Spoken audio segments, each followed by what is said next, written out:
আমাৰ শৰীৰত 5 প্ৰকাৰৰ মূল প্ৰাণবায়ু আছে বোলে, প্ৰাণ, অপান, ব্যান, সমান, উদান। সেইবাবে চাবচোন আগতে মানুহ এজন যেতিয়া মৃত হয়, মৃত হোৱাৰ লগে লগে চিধাই শ্মশানলৈ নিনিয়ে, অতি কমেও 3 ঘণ্টা সময় তেখেতক মানে মৃত ব্যক্তিজনৰ শটো উলিয়াই তুলসীৰ তলত থয়। আজিকালি মানুহৰ সময় নাই, মৰিলে মাত্ৰক চিধাই জ্বলাই মেলি আজৰি কৰিব লাগে। কিয় থয়? মিনিমাম 3 ঘণ্টা। কাৰণ মৃত্যু পালছ চলা বন্ধ হ'লেই নহয়, মৃত্যু ব্ৰেইনটো ষ্টপ হৈ গ'লেই মৃত্যু হৈ নাযায়। এইটো বৈজ্ঞানিকভাৱেও প্ৰমাণিত। কেনেকৈ? কাৰণ আমেৰিকা যুক্তৰাষ্ট্ৰৰ নেশ্যনেল বায়'টেকনলজি ইনফৰমেশ্যন ইনষ্টিটিউটৰ হাততেই এতিয়ালৈকে 90 লাখতকৈ বেছি এনেকুৱা কেছ ৰেজিষ্টাৰ্ড হৈ আছে য'ত ব্যক্তিসকলৰ 90 লাখ মানুহৰ মৃত্যুৰ সময়ত হোৱা অনুভৱ তাত ৰেকৰ্ডেড কৰা আছে।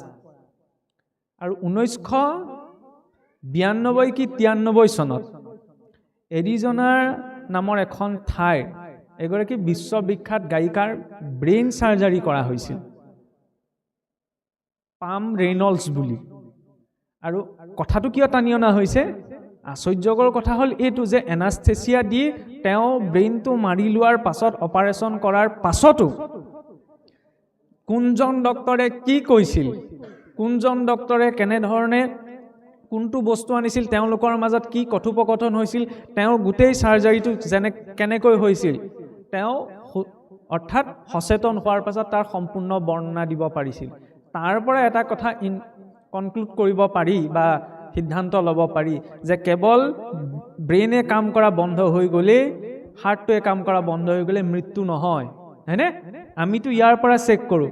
আমাৰ সংস্কৃতিত, ভাগৱতৰ সংস্কৃতিত সেইকাৰণে কি কোৱা হ'ল যে প্ৰথম শৰীৰৰ পৰা প্ৰাণবায়ু ওলাই যায়, তাৰপিছত অপান বায়ু ওলায়, তাৰপিছত উদান বায়ু ওলায়, তাৰপিছত ব্যান বায়ু ওলায়, তাৰপিছত সমান বায়ু ওলায়। সমান বায়ুৰ অধিষ্ঠান হৈছে নাভি, সেইবাবে মৃত্যুৰ অধিষ্ঠান নাভিত বুলি কোৱা হৈছে। সেইবাবে যেতিয়ালৈকে পঞ্চপ্ৰাণ ওলাই নাযায় তেতিয়ালৈকে তেওঁ দাহ সংস্কাৰ কৰিবলৈ নিয়া নহয়। কাৰণ মৃত্যু খন্তেকতে এটা প্ৰক্ৰিয়া নহয়, জীৱনটোহে খন্তেকীয়া। জীৱনটো কেতিয়া? যেতিয়া মাতৃগৰ্ভত গৈ জীৱটো প্ৰৱেশ কৰিছে 4ৰ্থ মাহত, আৰু যেতিয়া এই শৰীৰটো এৰি গুচি যাব, সেই 2টা সময়হে জীৱন। বাকী এই চোৱা কি মৃত্যু, মৰি মৰি গৈ আছো ন, এতিয়াওতো মৰি আছো প্ৰতি ছেকেণ্ড।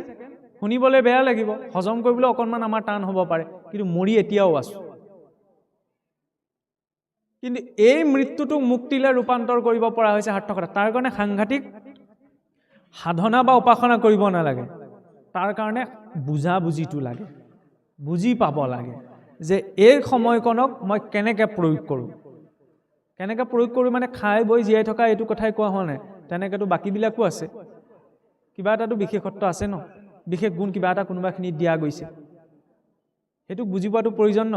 এইটো কোনেও বুজাই নিদিয়ে যে আপোনাৰ জীৱনত কি বিশেষ, পথটো নিজে আগবাঢ়িব লাগিব। অলপ আগত পাঠে এটা কথা উল্লেখ কৰি থৈ গ'ল যে পৰ্বতসকলে যেহেন নকৰে সৰ্বঠাইত জলদান, যেন জ্ঞানী গুৰু হিস্যত নকহে সকলো গুপুত জ্ঞান। পৰ্বতবিলাকে যিদৰে সকলো ঠাইতে জলদান নকৰে, ঠিক তেনেদৰে জ্ঞানী গুৰুজনেও হিস্যত সকলো গুপুত জ্ঞান নকয়। কাৰণ কিয়? যাত্ৰাটো নিজৰ যাত্ৰাতহে প্ৰাপ্ত হ'ব, কোনেও ইয়াত ওপৰত দি দিলে কোনেও একো প্ৰাপ্ত কৰিব নোৱাৰে। প্ৰাণময় কোষৰ পাছতে কি বিকাশ হয়? মনোময় কোষ, হয়নে? সেইখিনি সময়ত মনটো অকণমান চঞ্চল হ'বলৈ আৰম্ভ কৰে। তথাকথিত আমি স্কুলত সেইটো পঢ়ি আহিলোঁ কি কৈশোৰ কাল বুলি, হয়নে? কৈশোৰ কাল শব্দটো অহাৰ লগে লগে জ্যেষ্ঠজনেই হওক কনিষ্ঠজনেই হওক স্কুলত সদায় এটা কথাই পঢ়ুৱাই অহা হ'ল, স্কুলত সদায় এটা কথাই দেখুৱাই অহা হ'ল যে কৈশোৰ কালত যুৱক যুৱতীয়ে কি প্ৰজনন ক্ষমতা লাভ কৰে, হয়নে? তাৰ না আগত একো নাই, না পাছত একো নাই, হয়নে? কৈশোৰ কালৰ পুৰুষাৰ্থ কোনখিনিত? এটা নতুন চিন্তা শক্তি পায়, স্বাধীনভাৱে সকলো কথা ভাবিবলৈ আৰম্ভ কৰে সেইখিনি সময়ত, হয়নে? সেইখিনি সময়ত যদি গাইডটো অকণ বেয়া হৈ যায় তেতিয়া তাৰপিছত আৰু কিবা কিবি দিও ঠিক কৰিব পৰা নাযায়, হয়নে? সেইখিনি সময় ভাজ লোৱা সময়। ভাগৱতৰ মাৰ্গত সেই পৰম্পৰাটো বা সেই সময়খিনি কেনেকৈ প্ৰয়োগ কৰা হয়? আগতে কি ব্যৱস্থা আছিল?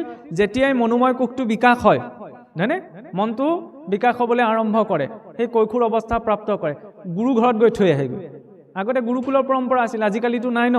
গতিকে এতিয়াতো আমি আকৌ গুৰুকুল বিচাৰি ক'তো যাব নোৱাৰোঁ বা তেনেকুৱা ব্যৱস্থা সহজতে নাই।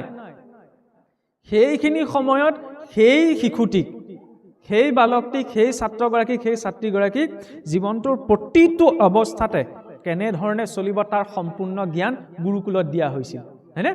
ব্ৰিটিছে আহি যেতিয়া এইখন ভাৰতত শাসন কৰিব বিচাৰিছিল, যে ৰজাবিলাকৰ মাজত ইজনে সিজনৰ মতানৈক্য কৰি পেলাই ৰাজ্যবিলাক অধিকাৰ কৰি ল'লে, কিন্তু কণ্ট্ৰল কৰিব পৰা নাছিল ভাৰতীয় মানুহবিলাকক।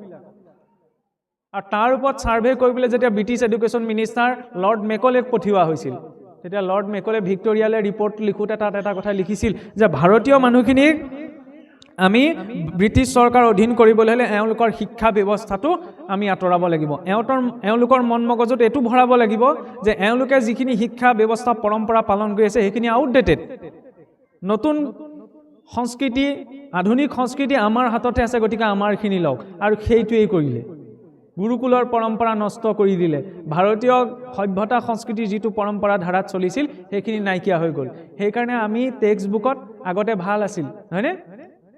আমাৰ জ্যেষ্ঠসকলে পাইছে চাগে, নীতি বচন বুলিও এখন সৰু কিতাপ আছিল, য'ত ল'ৰা ছোৱালীক নীতি শিক্ষাটো তাৰ পৰা দিয়া হৈছিল। আজিকালি সেইবিলাক নাই। আজিকালি ৰোমেণ্টিক পয়েট আহিলে, হয়নে? সেইটো ভুল কথা নহয়, কিন্তু মাইণ্ডটোত কি সোমাব সেইটোতো বিচাৰ কৰিব লাগিব। যিটো ছাৰ্ভ কৰা হ'ব সেইটো মই তাক ছাৰ্ভ কৰিম। এই কৈশোৰ কালতে, আজিৰ পৰা 1000 বছৰ আগতে বালক নাচিকেইটাই যমৰ দ্বাৰত উপস্থিত হৈ ব্ৰহ্মজ্ঞানৰ জিজ্ঞাসা প্ৰকাশ কৰিছিল। তেওঁৰ ওচৰত অপশ্যন আছিল, যমে অপশ্যন দিছিল যে তুমি এইবোৰ ব্ৰহ্মজ্ঞানৰ কথা বাদ দিয়া, তোমাৰ এতিয়া বয়স হোৱা নাই, তোমাক তাৰ বাহিৰে সহস্ৰ যুগৰ বাবে ভোগ দি দিছোঁ, তুমি যি ইচ্ছা তাকেই লৈ লোৱা। কিন্তু তেওঁ চইচ কৰিব পাৰিছিল যে নহয়, সেইখিনিতো অস্থায়ী। আমি লোৱাহেঁতেন কি ল'লোহেঁতেন? ব্ৰহ্মবিদ্যা, ব্ৰহ্মজ্ঞান এইবিলাক পাছত পাম, প্ৰথমতে ভোগ কৰি লওঁ। নহয়, ইমান ক্লেৰিটি আছিল, হয়নে? সেই অৱস্থাতে 18 বছৰত এজন শিশুৱে আজি আমি যি ভাগৱত পাইছোঁ, যি গীতা দেখিবলৈ পাইছোঁ, এই ভাগৱত গীতা একো নাথাকিলেহেঁতেন আজিৰ পৰা 2,500 বছৰ আগতে যদি শংকৰাচাৰ্যই সেই দক্ষিণ ভাৰতৰ পৰা যাত্ৰা আৰম্ভ কৰি শাস্ত্ৰসমূহ সংৰক্ষণৰ বাবে 4 দিশত 4টা মঠ স্থাপন নকৰিলেহেঁতেন। আজিকালি ডাঙৰ ডাঙৰ ছেমিনাৰ হৈ থাকে এণ্টাৰপ্ৰিনাৰশ্বিপ ডেভেলপমেণ্টৰ আগত। আজিৰ পৰা 250 বছৰ আগতে ভাৰতবৰ্ষক ধৰ্মীয় দিশৰ পৰা সুৰক্ষা দিবলৈ 4 দিশত 4টা মঠ স্থাপন কৰাটো এজন মানুহে খোজকাঢ়ি সম্ভৱ নহয়। আমি অনুষ্ঠান স্থাপন কৰিয়ে আছোঁ, হয়নে? নতুন নতুন অনুষ্ঠান, মই ইচ্ছা কৰিলে 5 জনলৈ নতুন অনুষ্ঠান এটা উলিয়াই দিব পাৰোঁ। বৰ ভাল নহয় আজিকালি অনুষ্ঠান উলিয়াবলৈ, কিন্তু কাম একো হোৱা নাই, মানুহবোৰ এক হ'ব পৰা নাই। আমাৰ বিফলতাটো সেইখিনি, হয়নে? কাৰণ আমি ভেদ দৃষ্টিহে দি আছোঁ। আমুকলৈ নাযাব, আমুকটো আমাৰ লগত নিমিলে, তেখেত আমুকৰহে, এখেত আমুকৰহে। সেই ভেদ দৃষ্টিটোৱে আমাক সম্পূৰ্ণ পথৰ পৰা ভ্ৰষ্ট কৰি গৈ আছে। আৰু এই য'ত উদ্দেশ্যটো মহৎ হয় তাত কাহানিও মিল নথকা দুজনো একেলগে থাকিবলৈ বাধ্য হৈ যায়। সমুদ্ৰ মন্থন, অসুৰে দেৱতাক দেখিব নোৱাৰে, দেৱতাই অসুৰক দেখিব নোৱাৰে, মুখেই নাচায়, একেলগে সাগৰে জৰি দধি মঠোতে জৰিত ধৰা দি ইটোৱে সিটোৱে পক্ষত আপোনাৰ বাসুকীক জৰি কৰি পেলাই সাগৰ মঠি থাকিব পাৰিলে। অবজেকশ্যন কিয় নধৰিলে? যে য'ত দেৱতা থাকিব তাত আমি অসুৰ নাথাকোঁ, য'ত অসুৰ থাকিব তাত আমি দেৱতাই ভৰি দিবলৈ নাযাওঁ। আমাৰতো হৈ থাকে নহয় তেনেকুৱা কিছুমান, আমুকলৈ মই নাযাওঁ, আমুক আহিলে, হয় নহয়? সমাজৰ বাদ দিয়ক, কেতিয়াবা পৰিয়ালতো হৈ যায়। কাৰণ লক্ষ্যটো শ্ৰেষ্ঠ আছিল, সৰু বস্তু বিচৰা নাছিল, অমৃত। যেতিয়া জীৱনৰ লক্ষ্যটো শ্ৰেষ্ঠ হয় তেতিয়া সৰু সুৰা অবুজাবুজি, ভুল বুজাবুজি এইবিলাকে ক্ৰিয়া নকৰে, সেইবিলাক উপৰি যায়। সেইকাৰণে লক্ষ্যটো ডাঙৰ হ'ব লাগে। যাই হওক, এতিয়া এই প্ৰসংগলৈ আহক যে 2,500 বছৰ সমসাময়িকভাৱে আমি চাওক, আমাৰ জীৱনত যদি কিবা এটা পোৱা নোপোৱা হয় তেতিয়া আমাৰ আৰ্গুমেণ্টবিলাক বহুত হয়। মোৰ যদি আমুকটো তেতিয়া মই পালোহেঁতেন, মই আমুকটো কৰিব পাৰিলোহেঁতেন, আমুকটো যদি মোৰ হ'লহেঁতেন মই তামুকটো কাম কৰিব পাৰিলোহেঁতেন। কিন্তু এইখন ভাৰততে এজন ঋষি জন্ম হৈছিল। ঋষি বুলি ক'লে আমাৰ মানুহে ভাবে এই দাড়ি দীঘল, জটা দীঘল, কাম বন নাই, গছৰ তলত বহি আছে, তেনেকুৱা বুলি ভাবে। কিন্তু তেওঁলোকৰ সমান বৈজ্ঞানিক, তেওঁলোকৰ সমান দাৰ্শনিক, তেওঁলোকৰ সমান চিন্তাবিদ না অতীতত হৈছিল, না এতিয়া হৈছিল, না ভৱিষ্যতে হ'ব। প্ৰমাণ কি? আপুনি চাব পাৰে যে উৰাজাহাজ কোনে বনাইছিল? অৰভিল ৰাইট আৰু উইলবাৰ ৰাইট, নহয় জানো? ৰাইট ভাতৃদ্বয়, নহয় জানো? কিন্তু তেওঁলোকে উৰাজাহাজ বনোৱাৰ আগত 1895 চনতে শিৱকৰ বাপুজী তলপৰ্ণী নামৰ এজন ভাৰতীয় ব্যক্তিয়ে ঋষি ভৰদ্বাজে লিখি থৈ যোৱা বিমান শাস্ত্ৰ পঢ়ি বিমান বনাইছিল। খালি পেটেণ্টটো নহ'ল, পেটেণ্টটো নোহোৱাৰ কাৰণে স্বীকৃতিটো উইলবাৰ আৰু অৰভিল ৰাইটে পালে কিন্তু সেইটো তথ্য হয় নহয়নে শাস্ত্ৰ বুলি ক'লে কেৱল আমি নীতি পৰম্পৰাই নুবুজো ইয়াত এৰনেটিক্সো আছে আৰে য'ত কোৱা হৈছে গণিতম মূৰ্ধনি স্থিতম কোনোবা ধৰ্ম শুনিছে কোনোবা ধৰ্মৰ বোলে একেবাৰে শীৰ্ষত গণিত আছে নাই ইয়াতহে শুনিবলৈ পাব কাৰণ ইয়াত গণিত নোহোৱাকৈ একো কাম নহয় বেদীখন বনাবলৈ যাওঁতে ইয়াতো গণিত আছে খালি ইমান পাৰফেকশ্যনত আমি কৰিবগৈ নোৱাৰোঁ ভাগৱতৰ ভেটিভাগ বনাবলৈ যাওঁতে তাতো গণিত আছে নামঘৰ ভাগ বনাবলৈ যাওঁতে ইয়াতো গণিত আছে নহয়নে গণিতৰ জৰিয়তে গোটেই সৃষ্টিখন চলি আছে কিছুমান সূত্ৰত নহয়নে আৰু তাক অৱলম্বন কৰিয়ে আজিলৈকে গণিতৰ ক্ষেত্ৰখনত পৃথিৱীৰ আটাইতকৈ শ্ৰেষ্ঠ গণিতজ্ঞ কোন শ্ৰীনিবাস ৰামানুজন নহয়নে ৩২ বছৰীয়া এজন যুৱক তেওঁ এটা কথা স্পষ্ট ৰূপত প্ৰকাশ কৰি থৈ গৈছিল আজিও সেইটো স্পীচ আছে যে মোৰ বাবে কোনো গাণিতিক সূত্ৰ তেতিয়ালৈকে মূল্যহীন যেতিয়ালৈকে সি ঈশ্বৰৰ অস্তিত্ব নিৰূপণক স্বীকাৰ নকৰে তেওঁলোক কি অজ্ঞানী আছিল নি আজিকালি মানুহে লাগি থাকে ভগৱান আছে নাই যুক্তি তৰ্ক কৰিলে ভূ পণ্ডিত হয়নে তেওঁলোকক চাব লাগে মহাজন ইয়েনে কথা স্বপন্থ পদাৰ্থ বিজ্ঞানৰ এটা নতুন শাখাই যি ধাৰাৰ পৰা ওলাইছিল কোৱান্টাম পদাৰ্থবিদ্যা জনক নিলছ বৰ মেক্স প্লাংক যেতিয়া তেওঁলোকক সোধা গৈছিল যে আপোনালোকে এনেকুৱা এটা ধাৰণা ক'ৰ পৰা পালে তেতিয়া কাৰ কথা কৈছিল বেদান্ত উপনিষদসমূহৰ কথা যে ভাৰতীয় সংস্কৃতিৰ উপনিষদ পঢ়ি আমি এনেকুৱা এটা কনচেপ্টৰ আইডিয়া পাইছিলোঁ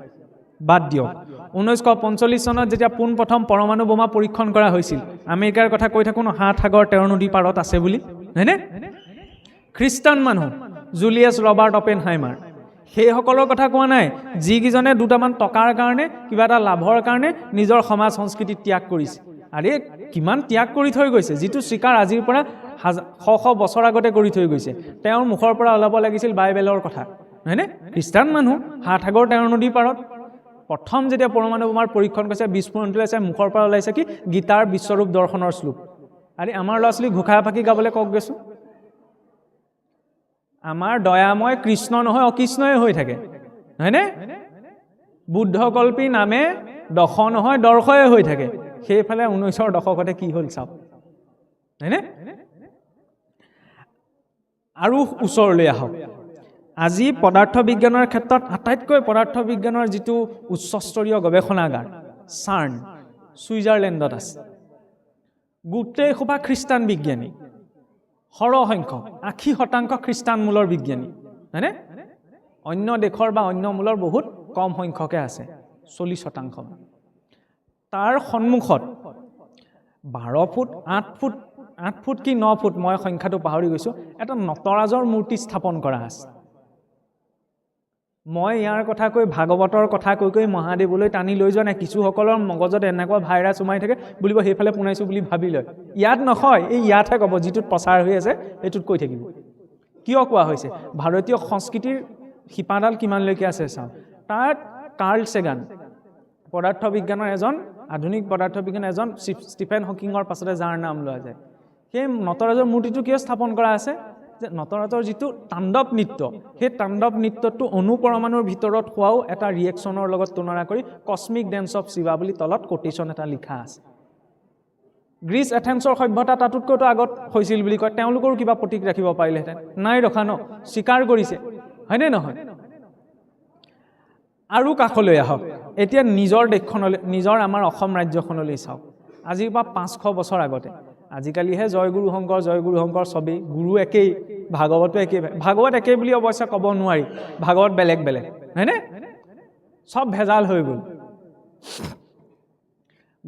সকলে জয়গুৰু শংকৰ বুলিয়ে কয় কিন্তু মতবিলাক বেলেগ ন হয়নে নহয় কিয় হ'বলৈ পালে যেতিয়া উদ্দেশ্যটো ভ্ৰষ্ট হ'ল সেই মহাপুৰুষে দিয়া সৰু কথা এটা মই কৈছোঁ যিটো কথালৈ আজিও আমাৰ সমাজত কেতিয়াবা ভুল বুজাবুজি আছে এই খোৱা বোৱা বিচাৰ বুলিয়ে কয় হয়নে খোৱা বোৱা বিচাৰ আছে হয় যিটো অন্ন বিচাৰ বুলি কয় নহয়নে অন্ন জিনু কিছু নকৰে বিচাৰ জাতি কুলভ হৈল ভ্ৰষ্ট বৈষ্ণৱৰ বেশ ধৰিয়া ফুৰয় বেদ পথ কৰি নষ্ট এইখিনিতে এতিয়া আমি ৰৈ যাবলগীয়া হয় বোলে যিজনে অন্ন বিচাৰ নকৰে সেইজনৰ বোলে জাতি কুল পথ সকলো ধৰ্মভ্ৰষ্ট হয় কিয় ৰৈ যাব লগা হয় অন্ন বিচাৰ বুলি ক'লে এই আমুকৰ হাতে নাখাওঁ তামুকে বনাই দিলে নাখাওঁ আমুক তামুক এনেকুৱা এটা হৈ থাকে হয়নে হেল্ল' হয় এটি বিশেষ ঘটনা আছে।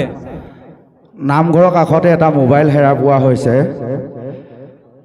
যদি কাৰোবাৰ হতাশয় ব্যক্তিৰ মোবাইলটো হয়, তেখেতে আমাৰ কমিটিৰ কাৰ্যালয়ৰ পৰা মোবাইল ভাগ লৈ যাবৰ বাবে বিনম্ৰ অনুৰোধ জনোৱা হ'ল। এটা মোবাইল হেৰা পোৱা হৈছে, এটা ৰিয়েলমি মোবাইল হেৰা পোৱা হৈছে। যাৰ হয় তেখেতে আমাৰ কাৰ্যালয়লৈ গৈ মোবাইলটো ল'বৰ বাবে বিনম্ৰভাৱে অনুৰোধ জনোৱা হ'ল। ধন্যবাদ। এই কথাটো আমি ৰৈ যাবলগীয়া হয়, বুলিব আহিলে আৰু এইবোৰ খোৱা বোৱা আমুকে চুই দিলে আমুক হ'ব, তামুকে চুই দিলে তামুক হ'ব। সেইকাৰণে ভকতীয়া সমাজখনত বহুতে গালিও পায়। বৰ ভকত ওলাবলৈ আহিলে একেবাৰে আমুকৰ হাতে নাখায় তামুকৰ হাতে, এনেকুৱা মিছকনচেপশ্যন এটা আছে। সেইকাৰণে ভকতে আজিও গালি খাব লগা হয় এই কথাটো ভুল ধাৰণাৰ কাৰণে, হয়নে? ভকত বুলি ক'লে তেনেকুৱাকৈ এই আমুকে নাখায় শৰণীয়ে নাখায়। তাতো অৱশ্যে কথা এটা আছে, এনেকুৱা হয়নে নহয়? মই কয় মোৰো কাণত পৰেহি, সেইকাৰণে সুযোগ পাইছোঁ কাৰণে কৈ দিছোঁ যে অশৰণীয়া হ'লে তেওঁৰ হাতে বোলে একো খাব নাপায়, বোলে একো নাখায়। এনেকুৱা এটা অভিযোগ ভকতৰ সমাজখনলৈ বহু লোকে কৰে যে অশৰণীয়া হাতে একো নাখায়। মই খোলাকৈ কৈছোঁ দেই, অশৰণীয়াৰ হাতে খোৱা নোখোৱাটো প্ৰশ্ন নহয়। এই কথাটো কোনখিনিত সৃষ্টি হ'ল? শৰণৰ ৰেলেভেঞ্চটো বুজাবলৈ, গুৰুত্বতাটো বুজাবলৈ। আগতে এনেকুৱা এটা ব্যৱস্থা আছিল, এতিয়া ক'লে অৱশ্যে খেদিব মোক যে কেনেবাকৈ যদি শৰণ নোলোৱাকৈ কোনোবা এজনে যদি শৰীৰ এৰে তেতিয়াহ'লে তেওঁক প্ৰায়চিত্ৰ কৰিহে দাহ সংস্কাৰ কৰা হয়। আজিৰ পৰা কিছু বছৰ আগলৈকে আছিল। কিয়? তেওঁ অপবিত্ৰ এইটো বুলি নহয় যে তেওঁ জীৱনটো পালে, কিন্তু অথচ তেওঁ গুৰুমুখী নহ'ল, তেওঁ ঈশ্বৰৰ ওচৰলৈ নগ'ল, গতিকে তেওঁ সংস্কাৰ কৰিহে দাহ কৰা হ'ব, এইটো ধাৰণা আছিল। কিন্তু সেই কথাটো বুজাবলৈ তেনেকুৱা এটা কথা বিকাশ হৈছিল, নহয়নে? তাৰপিছত সেই শৰণৰ গুৰুত্বতাটো বুজাবলৈ কি কোৱা হ'ল? নহয় নহয়, আন একো নকৰিলেও গুৰুমুখী হৈ থাকিব লাগে দেই। খালি সেই কথাটোত অকণমান কট্টৰতা সোমাই যোৱাৰ লগে লগে বিষয়টো সলনি হৈ গ'ল। এতিয়া কট্টৰতাত লৈ মই আহিছোঁ। মই তেতিয়া অশৰণীয়াজনৰ হাতে পানী টোপা নাখাওঁ বুলি ক'ব পাৰোঁ যেতিয়া মই পেকেটৰ বিস্কুটটো নাখাম, যেতিয়া মই বজাৰৰ পৰা অনা মিঠাইটো নাখাম, হয়নে? তেতিয়া ঠিকে আছে, ক'বলগীয়া নাই। কিন্তু যদি মই পেকেটৰ বিস্কুটটো খাইছোঁ, পেকেটৰ বিস্কুটটো বাদ দিয়ক, বেমাৰত পৰিলেতো আপোনাৰ সেই ড্ৰাগছটোও খাবলগীয়া হয়। মেডিচিন মানে কি? সেইটো ড্ৰাগছহে, হয়নে নহয়? ইমান এটা স্তৰত মানে সেইটো আমি প্ৰকাশ কৰিব নোৱাৰোঁ। সেইবুলি মই মত দিবলৈ যোৱা নাই, খায় নাখায়, কিন্তু যে এইটো ভুল ধাৰণা আছে। নহ'লে আমাকে কয় নহয়, বুলিব শৰণ ভজনৰ কথা কৈ বৰ দেখুৱাবলৈ শৰণীয়া হাতে আমুক নাখায় তামুক নাখায়, এইটো নহয়। মই যদি পেকেটৰ বিস্কুটটো খাইছোঁ, বজাৰৰ বস্তুটো খাইছোঁ, তেতিয়াহ'লে মই এইটো ক'ব নোৱাৰোঁ যে অশৰণীয়া হাতে মই পানী টোপা নাখাওঁ। কিন্তু যিজনে নোখোৱাকৈ আছে মই খাওঁ, কিন্তু সেই কথাটোলৈ মই গইনা ল'বলৈ বিচৰা নাই, নহ'লে আকৌ সেইটোও ভাবিব নহয়। যিজনে সেইটো বৰ্তাই ৰাখিছে তেওঁক কিন্তু মই প্ৰশ্ন কৰিব নোৱাৰোঁ যে আপুনি কিয় নাখায়, কাৰণ তেওঁ এটা বস্তু মেইনটেইন কৰি ৰাখিছে, নহয়নে? সেইকাৰণে যাৰ যিটো ষ্ট'ৰ, সকলোকে একেলগতে আমি সানি পুটুকি পেলাব নোৱাৰোঁ।